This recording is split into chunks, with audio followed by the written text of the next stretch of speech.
Kita berjumpa lagi Bapak Ibu. Bismillahirrahmanirrahim. Assalamualaikum warahmatullahi wabarakatuh. Saya ingin menyapa teman-teman sopir dan karyawan rumah sakit nih Bapak Ibu. Ini ada pernyataan dari Menpan RB tidak bisa diangkat jadi ASN sehingga Menpan RB tawarkan opsi P3K paruh waktu dan outsourcing. Mengapa tidak bisa diangkat jadi ASN? Tentu ada alasan. Salah satunya adalah bagi teman-teman sopir dan karyawan rumah sakit yang tidak masuk database BKN. Lalu apa yang ditawarkan Bapak Ibu? Nah, ini tawarannya adalah ada dua ya, yaitu paruh waktu dan outsourcing. Nah, apa itu? Untuk itu silahkan disimak Bapak Ibu sampai selesai.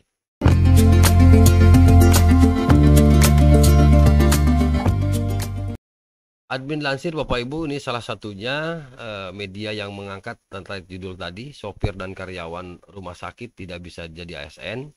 Kemudian Kemenpan RB tawarkan opsi P3K paruh waktu dan outsourcing. Apa itu ya opsi paruh waktu dan outsourcing? Nah, silakan Bapak Ibu disimak.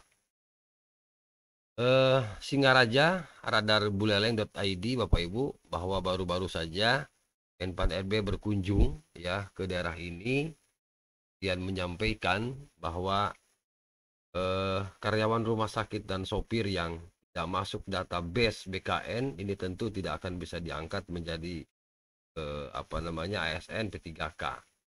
Jadi mereka bisa dipastikan ya ini tidak bisa diangkat menjadi ASN karena tidak masuk database Badan Kepegawaian Negara atau BKN. Nah, padahal salah satu syarat bisa mengikuti rekrutmen ASN tahun ini Bapak Ibu adalah masuk dalam database BKN. Nah, hal ini diungkap Menteri Pendayagunaan Aparatur Negara dan Reformasi Birokrasi Abdullah Azwar Anas saat melakukan kunjungan ke Buleleng ya pada Senin 20 Mei 2024. Nah, dalam kunjungan tersebut, Bapak Ibu, Menpan RB menegaskan tenaga non-ASN alias pegawai kontrak yang bisa mengikuti rekrutmen ASN hanyalah yang tercantum dalam database BKN. Nah, nama-nama yang masuk nanti dalam database BKN ini merupakan nama yang diusulkan pemerintah daerah pada tahun 2000 lalu. Nah, pada tahun ini, pemerintah dipastikan tidak membuka lagi penambahan nama dalam database BKN. Nah, itu kan prioritasnya kita guru dan tenaga kesehatan. Begitu disampaikan ya. Tenaga-tenaga ini nanti yang menjadi prioritas untuk dibersihin. Artinya diangkat dulu ya, dihabiskan dulu begitu karena inilah prioritas untuk pelayanan publik. Yaitu nakes ya, tenaga kesehatan dan guru ya, tenaga pendidik. Saat dikonfirmasi soal harapan para sopir dan karyawan RSUD yang juga berharap dapat kesempatan jadi ASN, Azwar kembali menegaskan bahwa pemerintah kini memprioritaskan pengangkatan ex tenaga honorer kategori 2 sebagai ASN. Begitu ya. Nah, kendati demikian, perintah menyebut masih ada opsi lain yang bisa ditempuh. Opsi tersebut adalah pegawai pemerintah dengan perjanjian kerja paruh waktu atau dengan skema outsourcing alias alih daya. Jadi itu yang ditawarkan ketika Bapak Ibu yang tidak masuk database PKN. Sepertinya tidak hanya sopir dan karyawan rumah sakit umum daerah ya, tapi ini juga semestinya berlaku juga bagi teman-teman yang belum masuk database BKN, maka pilihan inilah mungkin salah satu solusi ya. Dua pilihan salah satu solusi ketika Bapak Ibu tidak masuk database BKN. Jadi ada dua pilihan, paruh waktu dan skema outsourcing. Nah, dengan kedua skema tersebut, maka tidak ada pemutusan hubungan kerja.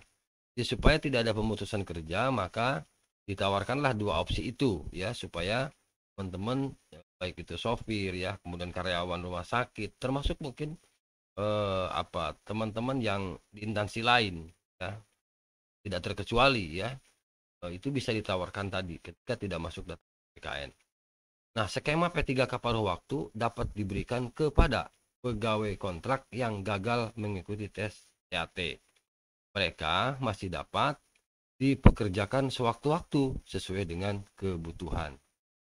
Ya, walaupun begitu kan, ya walaupun gak enak bagi keputusan pemerintah, tapi apa boleh buat ya, apa daya kita ya, ketika tidak masuk database PKN. Nah, sementara skema outsourcing diberikan kepada pegawai kontrak yang tidak masuk dalam database. Nah, skema ini dapat diterapkan kepada sopir maupun karyawan RSUD saja yang bertugas sebagai juru laundry misalnya, atau binatu, juru masak, sopir ambulan dan mobil jenazah ya, tukang dorong branker dan beberapa tugas lainnya.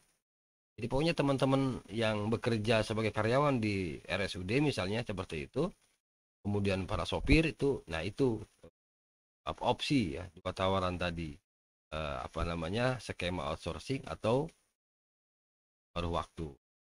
Itu ya Bapak Ibu. Jadi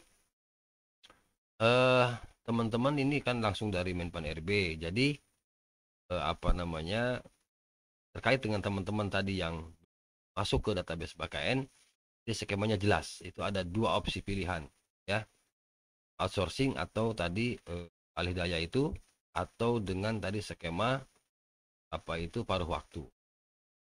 Itu ya Bapak Ibu, teman-teman ya, mudah-mudahan informasi manfaat ya Bapak Ibu.